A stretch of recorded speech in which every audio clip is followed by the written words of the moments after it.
Bismillahirrahmanirrahim. Assalamualaikum warahmatullahi wabarakatuh.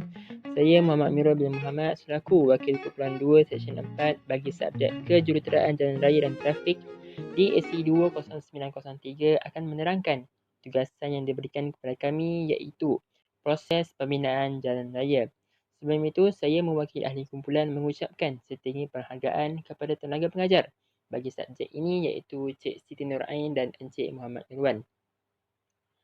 Baiklah, tanpa melengahkan masa, ayolah kita dengar dan fahami akan penerangan yang akan saya sampaikan. Seperti mana yang terlihat, kita telah menyenaraikan 3 proses pembinaan jalan raya. Yang pertama adalah kerja ukur dan penjajaran, yang kedua adalah pembersihan tapak dan yang ketiga adalah kerja tanah. Bagi kerja ukur dan penjajaran, ia melibatkan kerja dan pengiraan sudut mendata dan pugak, jarak mendata dan juga ketinggian. Data yang digunakan ini dapat menghasilkan peta asas, peta kontur dan juga keratan rentas. Kerja ini biasanya melibatkan 4 tahap yang utama. Untuk tahap yang pertama adalah ukur peninjauan bagi kawasan cadangan. Ia melibatkan peta topografi yang boleh didapati daripada Jabatan Ukur dan Pemetaan. Jika tiada, kita boleh melaksanakan ukur tinjauan dengan cara lain iaitu ukur tinjauan di bumi dan juga ukur tinjauan dari udara. Tahap yang kedua pula adalah ukur peninjauan bagi alternatif laluan. Tinjauan terperinci terhadap laluan yang dikenal pasti untuk menentukan laluan yang terbaik sebelum membina. Laluan terperinci ini adalah berdasarkan beberapa faktor yang telah pun dipertimbangkan. Yang pertama adalah ketinggian lurah genting. Yang kedua adalah mengelakkan kawasan pemotongan ataupun curam bagi menyematkan kos yang tinggi. Yang ketiga adalah jaran tepi tanah tinggi iaitu bagi memudahkan sistem pengaliran. Yang keempat adalah mengelak lintas sungai, parit dan jalan kereta api bagi mengurangkan pembinaan jambatan. Yang kelima pula adalah mengelakkan kawasan banjir. Yang keenam adalah tanah rata di mana ia akan menyebabkan penyaliran air yang sukar. Dan yang terakhir sekali, mengelakkan kawasan perumahan bayaran pampasan. Bagi tahap yang ketiga pula adalah mengukur permulaan bagi laluan terbaik. Laluan terbaik dapat dikenal pasti selepas laluan alternatif dilaksanakan.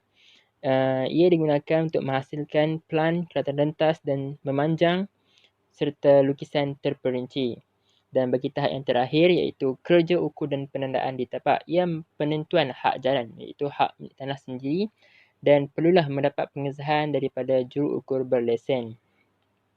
Kita bergerak pula kepada tahap yang kedua ataupun proses yang kedua iaitu pembersihan tapak. Ia merupakan langkah yang pertama dilakukan sebelum mana-mana operasi pembinaan yang lain dijalankan. Untuk pembersihan tapak ini, kita boleh agihkan kepada 2 situasi. Situasi yang pertama adalah prosedur pembersihan tapak di luar bandar dan prosedur yang kedua adalah prosedur pembersihan tapak di bandar. Untuk prosedur pembersihan tapak di luar bandar, kita boleh pecahkan kepada 2 kerja-kerja. Yang pertama adalah kerja-kerja ringan seperti membuang sampah dan menambak kembali tanah yang dibuang. Manakala bagi kerja-kerja berat pula, ia semestinya melibatkan tapak di kawasan hutan tebal di mana akan menelan kos yang lebih tinggi, masa yang agak lama dan kerja yang lebih sukar. Ini memaksa pihak kontraktor mendapatkan khidmat pekerja yang mahir dalam bidang tersebut. Manakala bagi prosedur pembersihan tapak bandar pula, ialah pemindahan dan penempatan sementara orang ramai dan tempat-tempat perniagaan.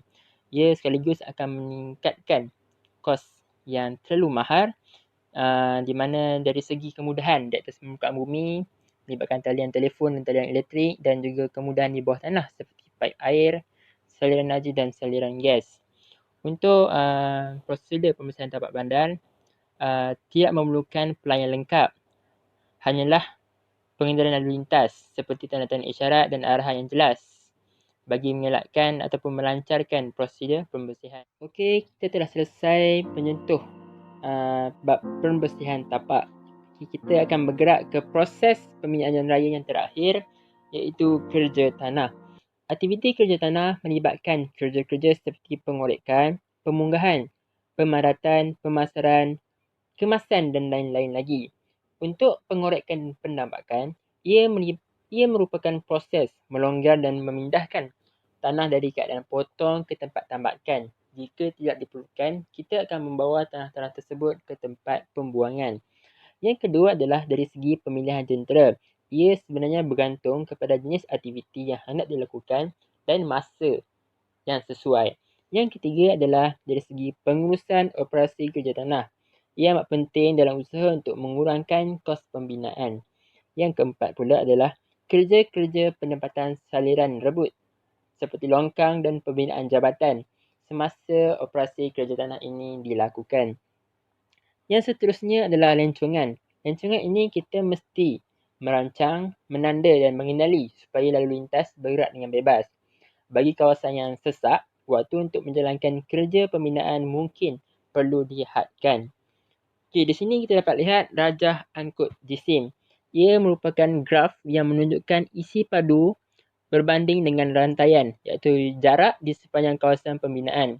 Ia digunakan untuk perancangan pengangkutan tanah, sama ada korekan ataupun tambakan. Tanah yang dipotong perlu diangkut dan ditambak di kawasan curam dan seterusnya dipadatkan. Jika tidak diperlukan, ia mestilah dibuang. Akan tetapi, jika tidak mencukupi, kita boleh menggunakan tanah dari tempat yang lain yang sesuai.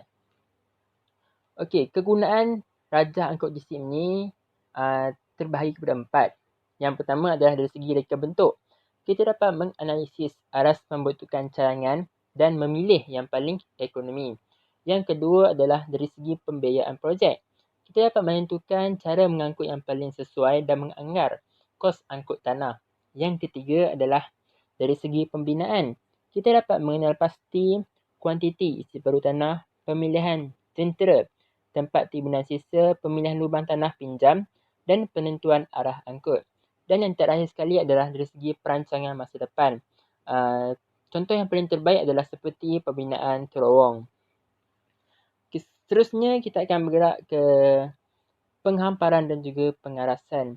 Ia melibatkan jentera yang digunakan untuk mengangkut tanah berdasarkan keluasan sesuatu tapak bina. Jika kawasan tersebut hanyalah kecil, kita akan menggunakan jentera. Akan tetapi jika tempat tersebut agak jauh daripada tapak bina, kebiasaannya kita akan menggunakan lori untuk memuat naik segala tanah yang digunakan. Untuk kerja-kerja penghamparan tanah, jentera yang digunakan adalah seperti dozer, loader, scraper dan juga grader. Kerja-kerja pengerasan pula akan dilakukan sebelum kerja pemadatan tanah dilakukan. Antara jentera-jentera yang digunakan untuk pengarasan ialah grader dan juga scraper.